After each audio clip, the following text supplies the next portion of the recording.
digarisbawahi, kampus swasta di Singapura itu nggak bisa sembarangan ngasih ijazah. Jadi sistem pendidikan di Singapura itu ketat banget. Di sini tuh diawasi sama CPA. Anaknya Jokowi yang sekarang masih ada gambarnya nggak di sini? Nggak ada, Bang. Itu nggak kalah dari bapaknya. Palsunya nggak kalah ijazahnya, IQ-nya nggak kalah rendahnya, lebih gila lagi. Karena kalau itu benar-benar salah beli ijazah. Dia ngaku S1-nya Bradford University dari Singapura, ya. Padahal Singapura itu adalah MDIS, ya, Management Development Institute of Singapore. Ijazahnya harusnya horizontal. Karena ada dua logo. Yang dia pamerkan ijazahnya vertikal. Itu berarti salah beli di fakedocument.com. Banyak yang salah paham soal ijazah kampus swasta di Singapura. Bahkan ada yang bilang gampang bikin ijazah palsu. Padahal Singapura itu salah satu negara yang paling ketat soal pendidikan. Nah, aku bakal jelasin cukup panjang. Mohon disimak ya. Kita mesti paham basicnya dulu. Sistem pendidikan Indonesia dan Singapura itu beda. Karena memang Singapura jajahan Inggris, kalau di Indonesia jelas. Jenjang pendidikannya itu SD, SMP, SMA. SD 6 tahun, SMP 3 tahun, SMA 3 tahun, di total 12 tahun. Tapi kalau di Singapura agak beda nih. Jadi kalau di Singapura itu ada yang namanya primary school 6 tahun. Kemudian selanjutnya pas primary school itu ada tes yang namanya PSLE test. Di situ untuk ngebedain antara kita akan masuk secondary school yang express atau secondary school yang biasa. Kalau secondary school yang express itu 4 tahun. Dari situ aja udah beda ya. SMP SMA 6 tahun, tapi di sini di Singapura secondary school express itu 4 tahun. Kalau secondary school yang biasa itu 4 plus 1 tahun, jadi total 5 tahun. Yang jalur biasa pun aja udah beda, bukan 6 tahun tapi 5 tahun. Di situ udah jelas bedanya kan? Nah, anggaplah masuk ke secondary school yang express, cuma 4 tahun masa belajarnya. Di situ nanti ada tes lagi. Apakah di secondary express itu kita bisa lanjut ke junior college yang masa belajarnya cuma 2 tahun atau lanjut ke politeknik yang masa belajarnya 3 tahun. Kalau masuk ke junior college, itu akan mempermudah untuk masuk ke university. Nah, universitas negeri di Singapura itu sedikit banget. Antara lain kayak MTU, NUS, SMU, SUSS, dan beberapa lah. Bisa di googling sendiri nanti. Nah, kemudian yang masuknya politeknik, politeknik itu setingkat diploma ya. Biasanya masuknya itu nanti ke university private, ke kampus swasta. Nah, kampus swasta di Singapura ada banyak banget. Dari yang model ruko-ruko, atau kampusnya di mall, bahkan sampai ada yang punya gedung sendiri. Nggak jarang mahasiswa asing dari luar Singapura yang mau pindah pendidikannya ke Singapura, mereka pindah itu sejak lulus SMP. Kenapa?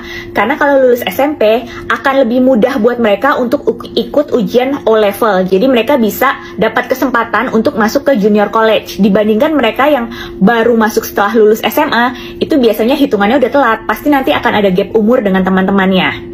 Begitu ya. Nah, biasanya lulusan SMP ini begitu masuk ke Singapura akan ada kelas penyetaraan dulu, kelas persiapan buat masuk ke ujian O-level itu yang buat masuk junior college.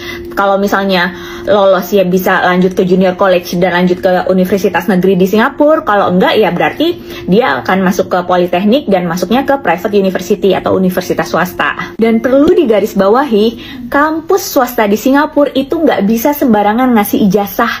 Jadi sistem pendidikan di Singapura itu ketat banget. Di sini tuh diawasi sama CPA. CPA itu Committee for Private Education dan punya lisensi EduTrust. Jadi jangankan masalah ijazah ya, masalah presensi, kehadiran di kelas aja tuh ketat banget. Apalagi kalau mahasiswa asing yang datang ke Singapura pakai student visa atau student pass, itu kan tujuannya memang untuk belajar.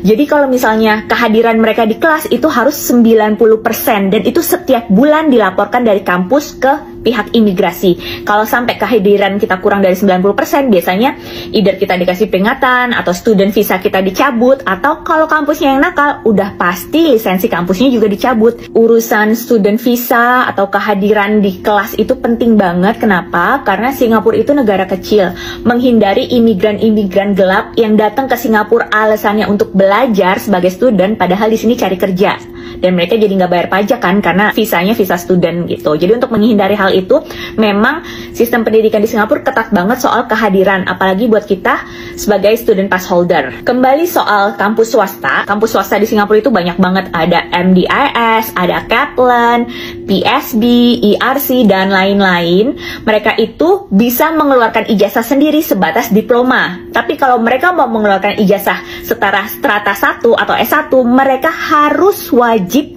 kerjasama sama kampus lain di luar negeri. Jadi, gelarnya itu resmi dari kampus rekanan di luar negeri, dan ijazahnya itu memang ada logo kampus rekanannya itu yang mengeluarkan. Aku kasih contoh, kalau ini yang MDIS ya. MDIS di sini bisa ngeluarin dengan logo MDIS tapi setingkat diploma aja. Itu. Kalau untuk yang strata 1, karena kebetulan aku jurusan komunikasi dan kampus rekanan MDIS-nya itu adalah University of Sunderland, logonya di sini University of Sunderland aja.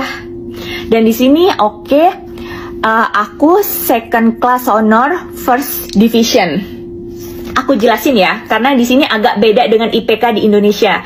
IPK di Indonesia itu kan paling tinggi 4, sedangkan kalau internasional itu GPA-nya masih ada 4,20. Jadi, klasifikasi gelar di luar negeri itu ada beberapa tingkatan. Yang pertama itu first class honor.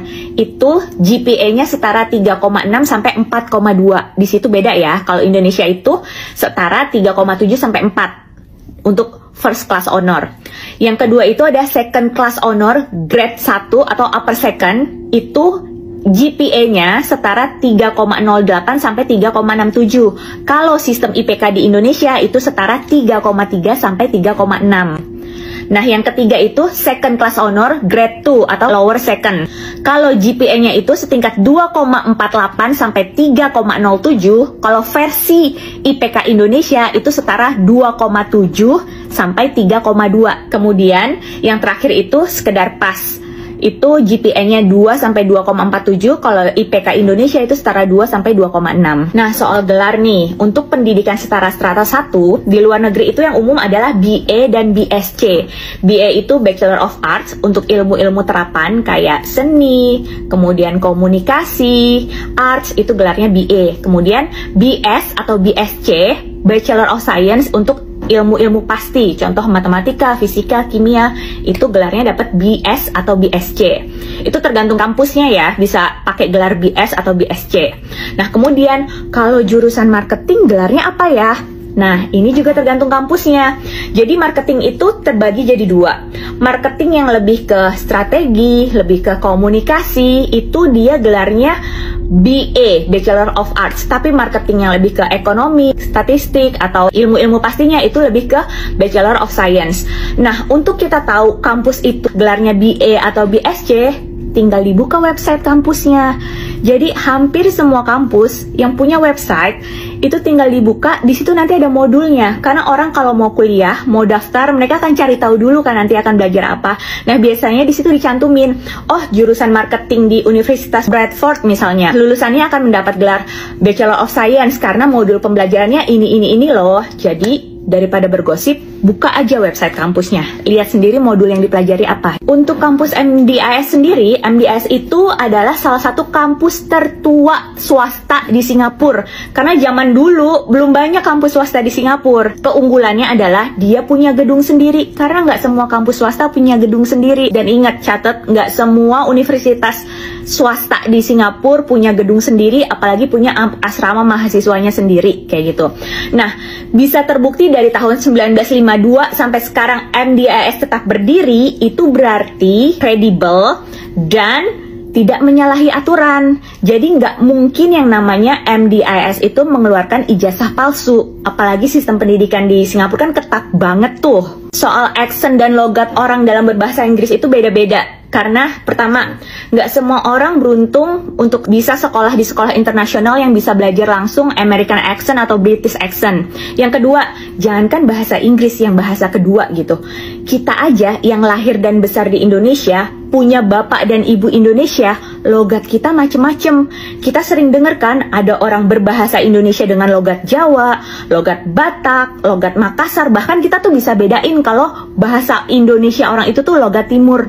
Jadi jangankan yang bahasa Inggris yang bukan bahasa kita sendiri gitu, bahasa Indonesia aja logatnya macem-macem.